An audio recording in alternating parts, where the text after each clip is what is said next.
بسم الله الرحمن الرحيم.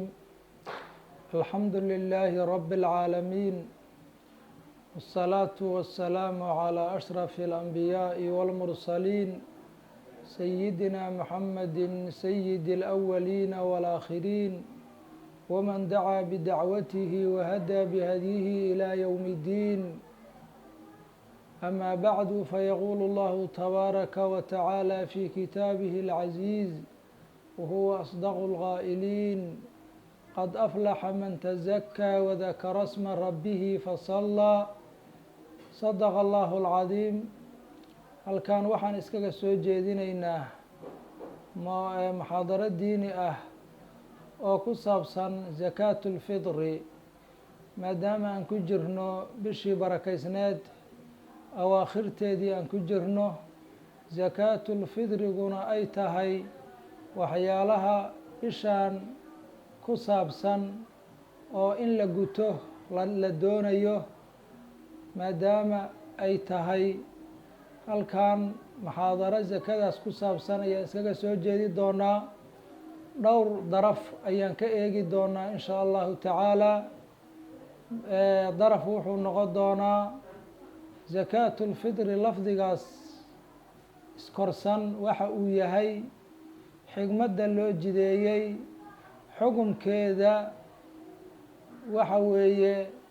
waxaan kaloo eegi doonaa dadka ay ku waajibayso, waktiga ay waajibayso, shayga zakaatulfidriga lagu bixinahayo, qadarka la bixinayo, umuurahaas iyo wixii kaloo ilaahayna waafajiyaan sheegi doonaa.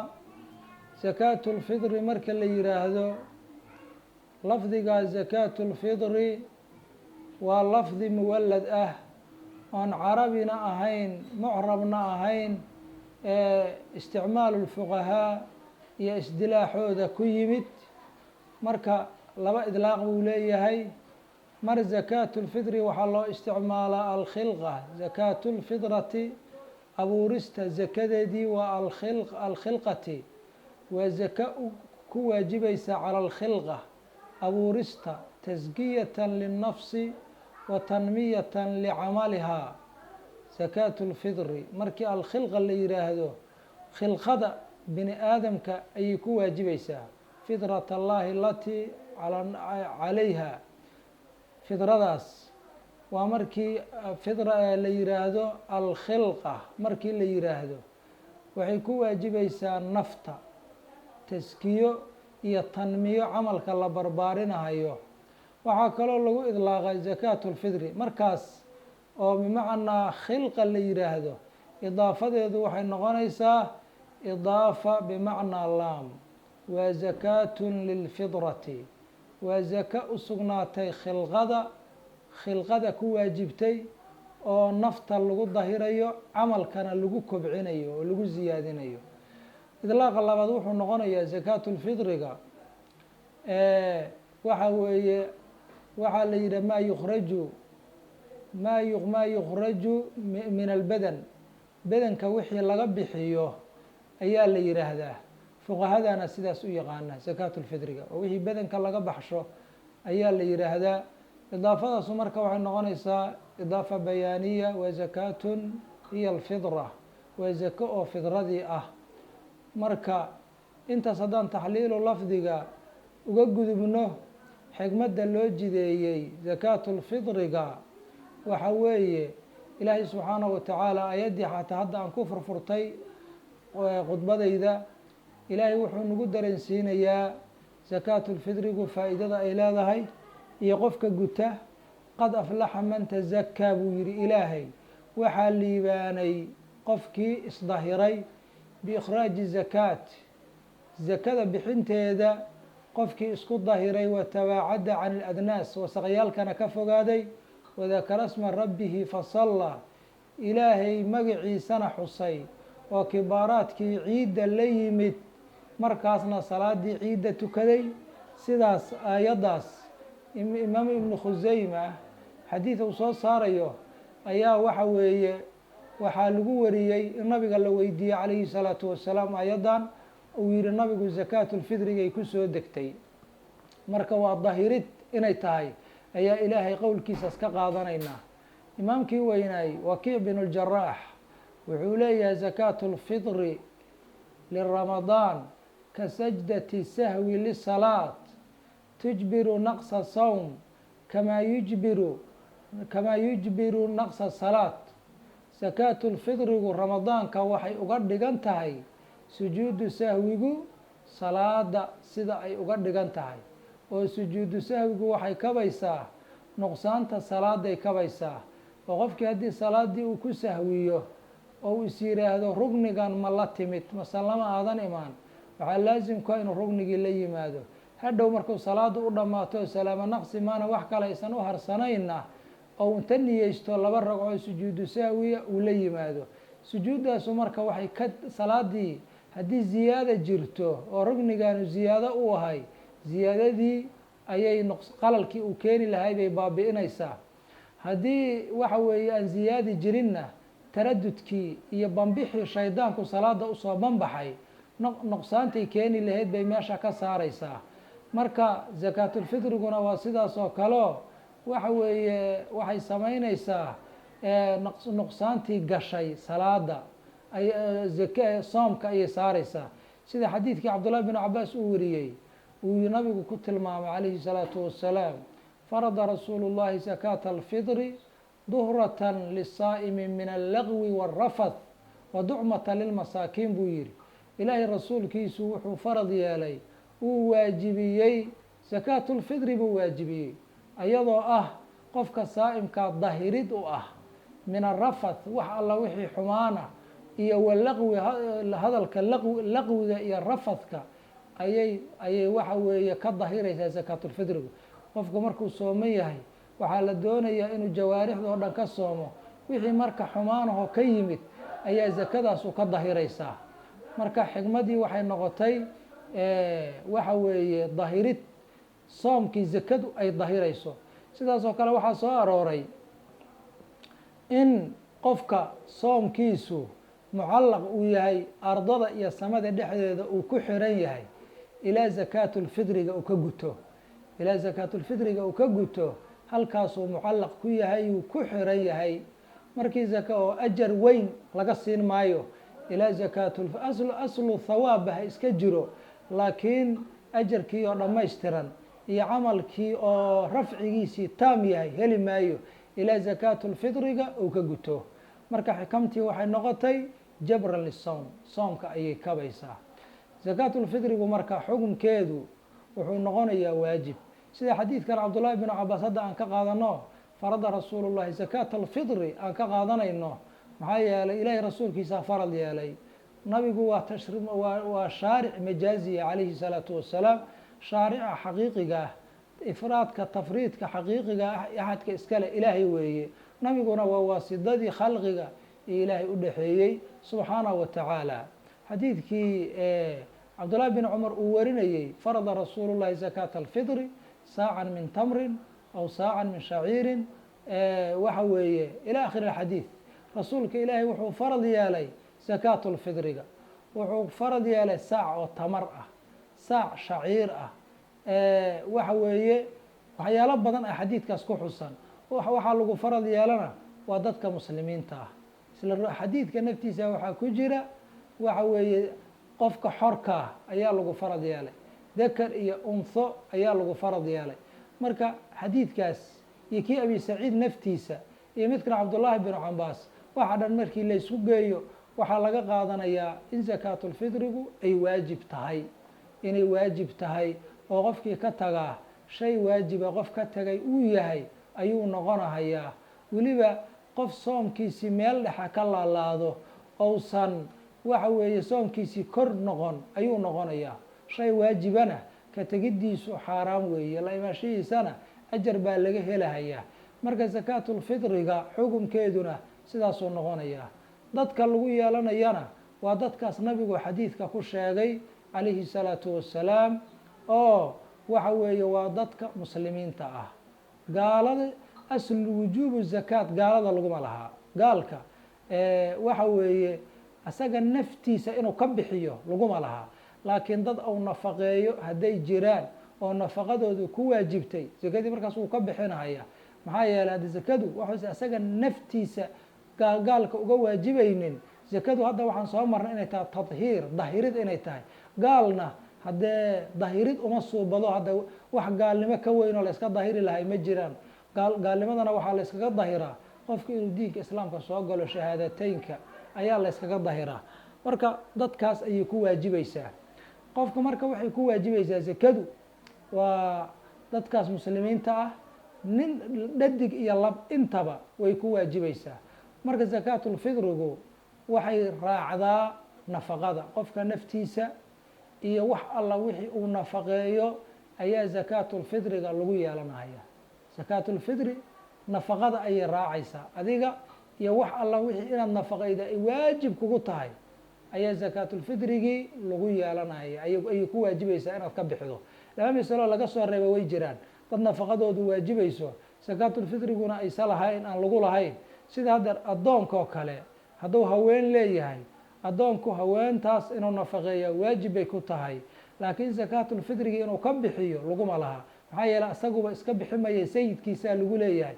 wuxuusan isagu iska bixinaynin qof kale ka bixin maayo. sidaas oo kale axadku aabihiis inuu waxa weeye u sameeyo haween hadduu u baahdoo kale oo zawjo u guuriyo waa lagu leeyahay.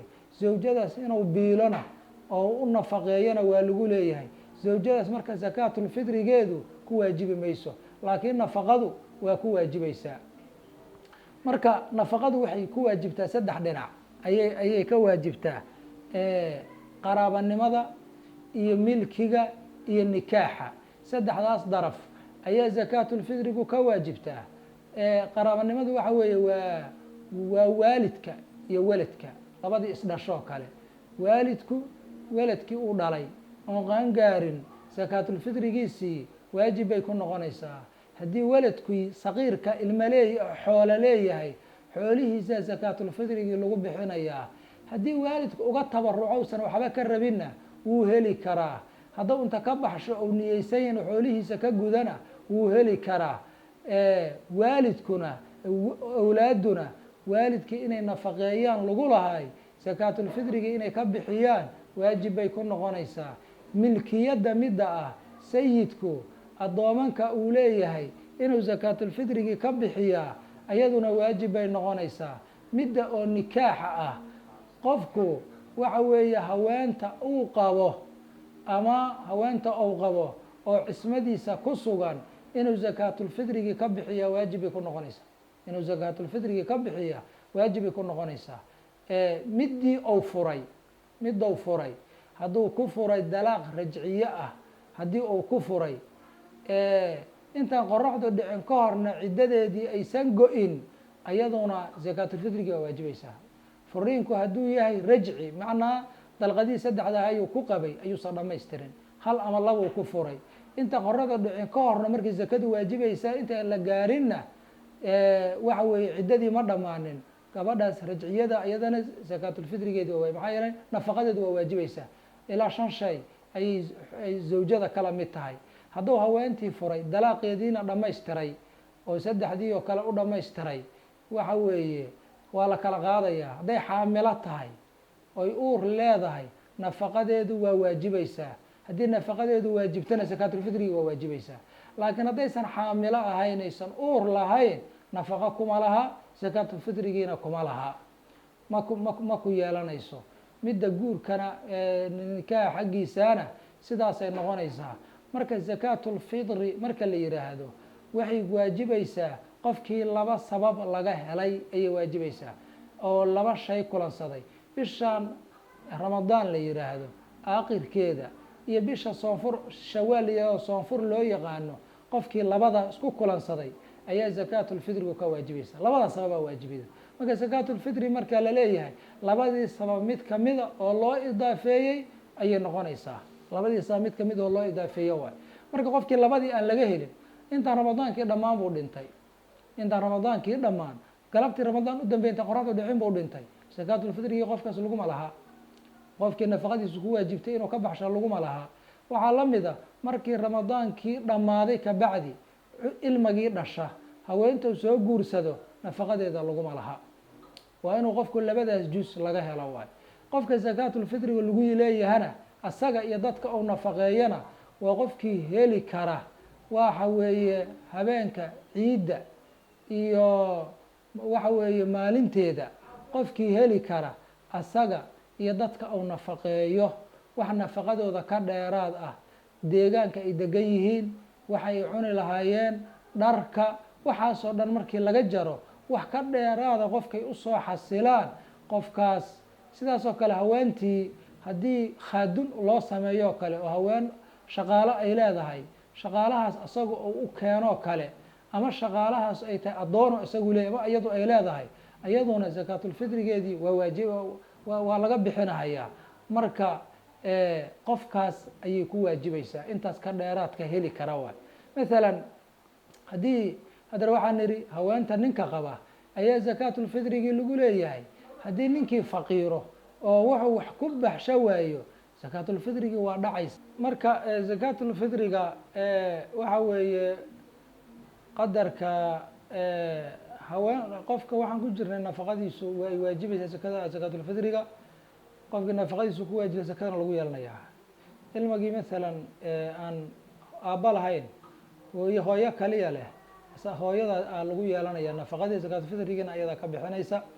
marka zakaatulfitriga qadarka lagu bixinayo nabiga cadeeye calayhi الsalaatu wasalaam. farda rasuul lahi zakaat alfitri saacan wey, waa saac. saac waxa weeye waa koombadan saliid qumbada la yihaahdo afarteed waxaa la yihahdaa saac. halkeel marna mudaa la yihaahdaa. marka hadday midda weyn hadday taha waa 4, midda yartaana waa 6 baa la gaarsiinahayaa. marka saacaas waa koombooyin in badan saacii nabiga lagu jaangooyey calayhi الsalaatu wasalaam oo xagga laga keenay madiine laga soo qaaday ay sameeyeen mashaa'ikhdu ay sameeyeen tawaasun iyo isku miisaamid ay sameeyeen. marka saacaas ayaa weeye waxa qadarka lagu leeyahay. nuuca la bixinahayo zakaatulfitriga shayga lagu bixinahayaahu waxa weeye waa ashyaadan xadiidka nabiga ku jirtay calayhi الsalaatu wasalaam, labada riwaayo, saac tamar ah, shaciir ah, waxyaalahaas adigu waxa weeye alxaba saliima wey, xabad saliima, shay xubuub ah oo mir ah ayaa zakaatulfitri lagu bixinaya. xabad marka la yihaahdo wixii aan xabad ahayn oo xabadnimadii ka baxay oo uga baxay dubid la dubay ayuu uga baxay oo sida waxa weye khubsiga oo kale iyo shayga la yihaahdo hariisada oo kale iyo zakaatulfitrigii ku bixi mayso, maxaa yeele xabadnimadii uu ka baxay. xabadnimadii saas oo kale waxaan ku baxaynin qiimo in lacag laga dhigo zakaatulfitrigii ku bixi mayso, maxaa nabiga kama sugnaa calayhi الsalaatu wasalaam. shaygaanay uga soo guuriyeen oo haddar owda farda rasuul lahi zakaat saaca min tamrin aw saacan min shaciirin aw saacan min aqidin. owdaasu waa litanwiic waay, waa nuucayn. ashyaadaas hal mar la wada bixin maayo, qof kasta wixii quutulqaalib ah. shayga saaca waajibaya wuxuu noqonayaa waa shayga quutulqaalibka ah. sanadka 3 markii loo dhigo 2 wixii la cuno. quutulqaalibka la sheegaya waa quutulqaalib sana, wixii dadku u badan yihiin, xabad saliimana ah, xabadna ah, saliimna ah oo nabad gashay, qoyaan iyo bahal inuu gala iyo ka nabad gashay, taas weeye waxa lagu bixinaya. shayganu shayga quutulqaalibka ah oo xabad saliima ah, shuruudaas ayuu leeyahay. haddii saliimnimadii uu shay ka baxo maciib buu noqonayaa oo shaygii maalan wuxuu noqonayaa waa shay saliimnimadii ka baxay oo la bedelay, shay la dubay oo kale way. hadeer waxyaalaha marka lagu bixiyo waxaa ka mid a badarkan raashinkan qamadiga la yihaahdo, quutulqaalibna waa yahay, shay saliimana wuu yahay. maxaa yeelay wax alla waxaan burka daqiiqa isagaa laga shiidaa, isagaa waa quutulqaalibna wuu yahay, aclana waa yahay oo raashinka isaga u sareeya burku isaga u sareeya, ama bur hala dhaho ama qamadi hala dhaho, magac kastoo la yihaahdo. marka nuuc waxaa jira dadku hadda u badan yihiin haddana maciib ah, waa nuucan urziga la yihah beriiska. beriiska hadda soomaaliya yaala oo caalamka noola kaga keeno waxa weeye waa duban yahay, saliimnimadii wuu ka baxaya, waa maciib. oo haddii waxaa la rabaa shaygan qofkaanu maskiinka ah oo la siiyo ilaa ducmata lilmasaakiin buu yihi nabigu calayhi salaatu wasalaam, masaakiinta lagu qoodinaya maalinta ciidda farax ay ka qayb qaataan. in marka waxaa la doonayaa wej kasta oo shayga u isticmaali karo. haddii shaygii la abuuro mar hadduusan soo dhalanaynin, shay ceeb ah maciib ah oo juhdii loogu intifaaci lahay qayb kamida ka mancoobo oo ka xabisan ayuu noqonaya.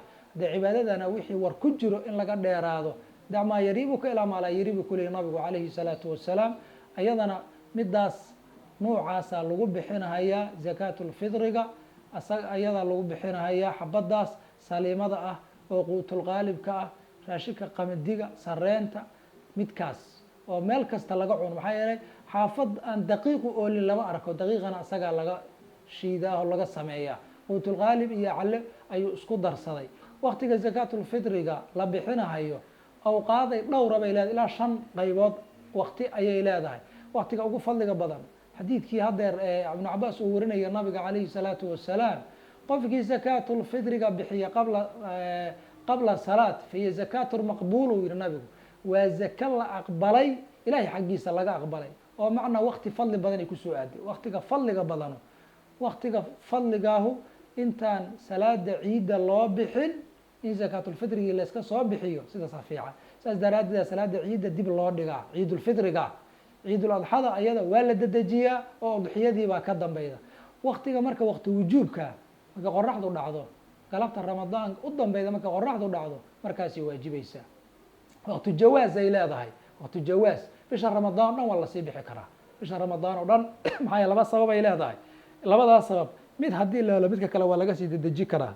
wakti karaahana waa jira, salaada ciidda kabacdi qofkii inuu dib dhigo, zakadii dib dhigo, karaahay noqonaysaa, waa karaaho. laakiin maray karaahada ka baxaa jira, qof darisoo maqan hadduu la sugayo ama qof qariiba la sugayo, waa u banaan tahay inta qoraxda dhicin ka hor, karaahadii waa ka baxaysaa sugidaas daraaddeed.